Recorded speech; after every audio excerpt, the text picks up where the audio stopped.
खुलुमबाय लोगोफोर, गोजोन फुंबिलि बयनिसिमबो। नोंथांमोनखौ डियार ब्रह्म चेनेलाव आरो फिन खेबसेबाव बयखौबो बरायनाय जाबाय। आं दिनै नोंथांमोननि सिगाङाव आरोबाव माखासे गोदान खौरां लानानै फैबावलायबाय। आसा खालामो नोंथांमोनहा खौरांखौ खोनासंनानै मोजां मोनगोन। गिबि खौराङाव दङ आसाम सीएमआ गं 56 मोब्लिबारि बासफोरखौ फिरफिला दिन्थिनानै गुवाहाटीआव गोदान आइएसबिटि बेखेवदों। आसाम चिफ मिनिस्टार हिमन्त बिश्व शर्माया गोदान बोसोर 2025 मायथाइनि गिबि सानखौ गुवाहाटीआव गं 56 गोदान मोब्लिबारि बासफोरखौ फिरफिला दिन्थिनानै सिनायथि होदों, जाय आबहावा लोगोआरि रोगाथाइनि थाखाय रायजोनि रादायखौ बांहोदों। बेजों लोगोसे गिबि मन्थ्रिया ओनसोलारि फोनांजाबनायखौ साबसिन खालामनाय आरो दावबायारिफोरनि सुबिदाखौ बांहोनायनि थांखिजों 12 कौटि रांजों लुजानाय खानापारायाव मोनसे गोदान इन्टार-स्टेट बास टार्मिनेल बेखेवदों। गुवाहाटीनि रायजोआरि हान्थामेलानि खाथियाव मोनसे मख'जाथाव सोलायनाय फोसावनानै सीएम शर्माया बुंदोंमोन दि गुवाहाटीआव डिजेल बासफोरखौ लासै मोब्लिबनि गुबुन राहाफोरजों सोलायनाय जागोन।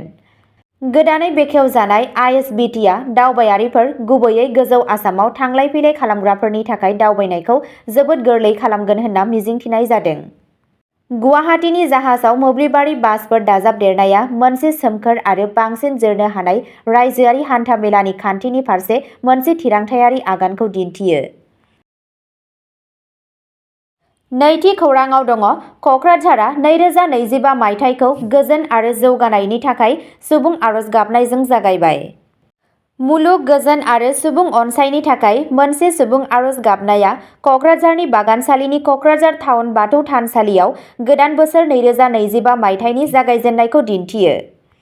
बे जथुम्माया खौसेथि आरो इसोरारि गोरोबलायनायनि सायाव गोसो होनो थाखाय हारिनि सोद्रोमाफोर आरो दैदेनगिरिफोरखौ ज' खालामदोंमोन। बे हाबाफारियाव बिटिआर बिधान सभानि बुंथिगिरि खाथिराम बर', मावफुं सोद्रोमा डक्टर निलुत सरगयारि, एमसिएलए पबित्र बर' आरो बर' कचारी वेलफेयार अट'नमास काउन्सिलनि प्रणब बर'जों लोगोसे मुंदांखा मानगोनां सुबुंफोरा बाहागो लायो। बिसोरनि नुजाथिनाया हारिमुआरि आरो धोरोमारि आसार खान्थिफोरखौ संरैखा खालामनायनि गोनांथिखौ दिन्थियो। बे फालिथायाव बुंथिगिरि खाथिराम बर'आ सानसालियाव गोदानै लुजानाय बाथौ बिथाखौ फोरबोआरि महरै बेखेवनायबो नुनो मोन्दों। बे दाथाया बर' दोरोंफोरखौ रैखा खालामनायनि नेरसोन आरो हारिनि हारिमुआरि उनमोनथाइखौ जौगाहोनो नाजानायखौ दिन्थियो। थामथि खौराङाव दङ आसाम चिफ मिनिस्टार हिमन्त बिश्व शर्माया नोगोरारि बिथायारि सान जथायखौ जौगाहोनो थाखाय गुवाहाटीआव फुटब्रिज बेखेवदों। आसाम सीएमआ मैया पल्टन बाजारनि जीएस र'डआव मोनसे गोदान मुगानि 17.5 मिटार फुटब्रिजखौ बेखेवदों, जाय रायजोनि नोगोरारि बिथायारि सान जथाय जौगानायाव मोनसे मख'जाथाव माइल खुन्थिया। 17 कौटि रां बाहायनानै बानायनाय बे फुटब्रिजखौ थाबायग्राफोरनि रैखाथिखौ बांहोनो आरो नोगोरनि बयनिख्रुइ मुखुबसिन ओनसोलफोरनि गेजेराव मोनसेयाव ट्रेफिकनि होंगो-दोंगोखौ खम खालामनो थाखाय डिजाइन खालामनाय जादों। गोदान सुबिदाया सोफादेरनाय आरो सुबिदानि थांखिजों गोबां जौगा आखुथायफोर गोग्गायो।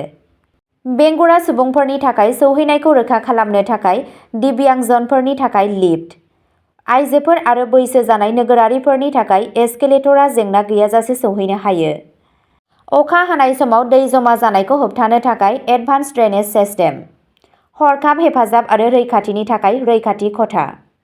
बे फुटब्रिजआ जीएस र'डआव ट्रेफिकनि बोहैथिखौ मख'जाथाव महरै साबसिन खालामगोन आरो होंगो-दोंगो पल्टन बाजार ओनसोलाव दावबायग्राफोरनि थाखाय मोनसे रैखाथि गोनां, सुबिदा गोनां लामा होगोन होनना मिजिंथिनाय जादों। बे मावथांखिया नोगोरारि जायगाफोरखौ अरायथा आरो थाफादेरनाय आबहावायाव सोलायनायनि आसाम सोरखारनि गुवार नोजोरजों गोरोबो। ब्रैथि खौराङाव दङ आसाम गिबि मन्थ्रिया सोरखारि मावख'गिरिफोरनि थाखाय गोनांथार ओनसोलारि राव सोलोंनो फोसावदों। गावनि गोदान बोसोरनि खौरां मेलाव आसामनि गिबि मन्थ्रि हिमन्त बिश्व शर्माया फोसावदोंमोन दि दा असमियानि अनगायै ओनसोलारि राव सोलोंनाया रायजोनि सोरखारनि थाखाय गोनांथार जागोन। जुदि सोरबा एसीएस एबा एपीएसआव हाबो, अब्ला बियो असमियानि अनगा गुबुन राव सोलोंनांगोन। बियो बर', मिसिं एबा कार्बिबो जानो हागौ, नाथाय मोनसे ओनसोलारि राव सोलोंनांगोन, मानोना जेब्ला जों बैफोर जायगाफोराव थाङो अब्ला जों खामानि मावनो हाया। बे हाबाफारिनि थांखिया रावारि रोखोमथायखौ बांहोनाय आरो आसामनि गोबां हारिमुआरि समाजनि सिङाव सुंज्रोबनायखौ साबसिन खालामनाय। सीएम शर्माया सोरखारि मावख'गिरिफोरखौ गासै बोसोराव बांसिन हारिसायारि रावफोर सोलोंनो थाखाय थुलुंगा होदोंमोन, जाय आसामनि धोनि हारिमुआरि उनमोनथाइखौ संरैखा खालामनाय आरो जौगाहोनायनि गोनांथिनि सायाव बोलो होदोंमोन। बे हाबाफारिनि थांखिया रावारि रोखोमथायखौ बांहोनाय आरो आसामनि गोबां हारिमुआरि समाजनि सिङाव सुंज्रोबनायखौ साबसिन खालामनाय। सीएम शर्माया आसामनि धोनि हारिमुआरि उनमोनथाइखौ संरैखा खालामनाय आरो जौगाहोनायनि गोनांथिनि सायाव बोलो होनानै गासै बोसोराव नोगोरारिफोरखौ बांसिन हारिसायारि राव सोलोंनो थाखाय थुलुंगा होदोंमोन। बाथि खौराङाव दङ बिजनि दालाइ खोन्दोआरि बिजाब बाख्रिया ट्रेन्सफर्मेटिभ ई-लाइब्रेरि सुबिदा बेखेवदों। सोलोंथायारि सौहैनाय आरो डिजिटेल फुंखाफोरखौ बांहोनायनि फारसे मोनसे मख'जाथाव आगानाव बिजनि महकुमायारि बिजाब बाख्रियाव मैया मावख'आरि महरै बेखेवनाय जादों।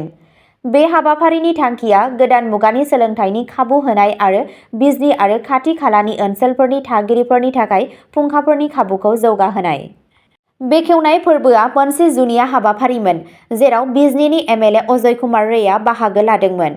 बे हाबाफारिखौ चिरांनि जिल्ला कमिशनार जतिन बरा आरो बिजनी महकुमा मावख'गिरि कृति चाप्रा आइएएसनि दैदेननायाव खुंनाय जादोंमोन। गोदानै गायसनजानाय ई-बिजाब बाख्रिया जौगा थाखोनि डिजिटेल सोलोंथाइ आगजुफोर, मोनसे गुवार अनलाइन फुंखा बुथुमनाय आरो इन्टारनेट फोनांजाबनायजों सुजुजानाय, जाय बेखौ रोखा खालामो दि सोलोंथाइ आरो गियानआ बयनिबो सौहैनायनि सिङाव। बे सुबिदाया डिजिटेल फारागथिखौ फोजोबनो आरो ओनसोलाव फरायसाफोर, रोंग'सार आरो जिउनां सोलोंसाफोरखौ गोहो होनायाव मोनसे गोनांथार बिफाव लागोन होनना मिजिंथिनाय जादों। बे हाबाफारिया सोलोंथाइ आरो गोदान दिहुनथायखौ बांहोनो थाखाय ओनसोलारि खुंथायनि रादायखौ दिन्थियो, जाय बिजनीनि सुबुंफोरनि थाखाय मोनसे गोजों आरो बांसिन फोनांजाबनाय इयुननि लामाखौ रोखा खालामो। द'थि खौराङाव दङ आसाम केबिनेटआ आसाम जोनोम आरो थैनाय रेबथुमनाय नेम 2024 खौ गनायथि होबाय। आसाम सोरखारा मैया खुंजानाय मोनसे मख'जाथाव केबिनेट जथुमाव खुंथाय, गामियारि सिबियारि सानज'थाय आरो नोगोरारि सुबिदाफोरखौ बांहोनायनि थांखिजों गोबां गोनां थिरांथाफोर आजावदोंमोन। केबिनेटआ गुबुन गोहोम गोनां हाबाफारिफोरजों लोगोसे आसाम जोनोम आरो थैनाय रेबथुमनाय नेम 2024 खौ गनायथि होयो। रेबथुमनाय बिखान्थिखौ गोरलै खालामनो आरो नोगोरारि मिरुआरि खालामनो थाखाय केबिनेटआ आसाम जोनोम आरो थैनाय रेबथुमनाय नेमफोराव सोदांनायखौ गनायथि होयो। बे आगाना गासै रायजोआव थागिरिफोरनि थाखाय गोरलैयै सौहैनायखौ रोखा खालामगोन आरो बिखान्थिफोरखौ मोजाङै खालामगोन होनना मिजिंथिनाय जादों। केबिनेटआ थाखो 3 आरो 4 नि मावफारियाफोरनि गेजेराव गोरलैयै गावजों-गाव सोलाय-सोल' खालामनायखौ सुबिदा खालामनो थाखाय डिजाइन खालामजानाय मोनसे अनलाइन प्लेटफर्म स्वागत सटिट' मिउचुएल ट्रेन्सफार पर्टेलखौ गोथां सावगारि होयो। बे हाबाफारिया रायजोनि मावथि हान्जानि सिङाव आखा-फाखा आरो मावसाफोरनि गोजोननायखौ साबसिन खालामनो थियारि जाबाय। गामियारि जौगाथायनि थाखाय मोनसे गेदेर नारसिननायाव केबिनेटआ मोन 12 जिल्लाफोराव फोनांजाब आरो बिथायारि सानज'थायखौ गोख्रों खालामनो थाखाय 210.8 कौटि रांनि 104 मावथांखिफोरखौ गनायथि होदोंमोन।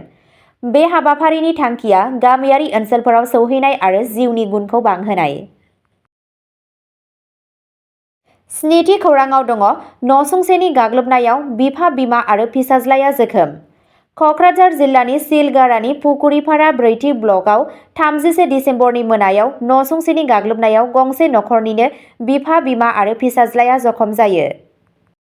नसुंसेनि गाग्लोबनायाव गोब्राबै जोखोम जानाय सुबुंफोरा जाबाय सीमा सुरक्षा बल (बीएसएफनि बारग' जवान 79 बोसोर बैसोनि सुरेश चन्द्र बर्मन, बिथांनि बिसि 65 बोसोर बैसोनि सुरजानी बर्मन आरो बिसोरनि फिसाज्ला 41 बोसोर बैसोनि दिबाकर बर्मन। साथामबो खर', आखाइ, खोमा बायदियाव गोब्राब जखम जादोंमोन आरो आथिखालाव क'क्राझारनि आरएनबि देहा फाहामसालियाव फाहामथाय लागासिनो दं। सीमा रैखाथि हान्जा बीएसएफनि बारग' मावथि सुरेश चन्द्र बर्मननि गुबुन मोनसे फिसाज्ला अलकेश बर्मनआ बुङो दि मंगलबारखालि हरनि 10 रिंगासोआव बिसोरनि नसुंसेनि मोनसे नखरा बिसोरनि आखायाव गाग्लोबदोंमोन आरो बुथारनो नाजादोंमोन। बेखौ अजद होनाय जायो दि देबन बर्मनआ सासे गाज्रि आखुनि सुबुं आरो अजद होनाय बायदिब्ला 5थि खेबनि थाखाय जुलि जादों।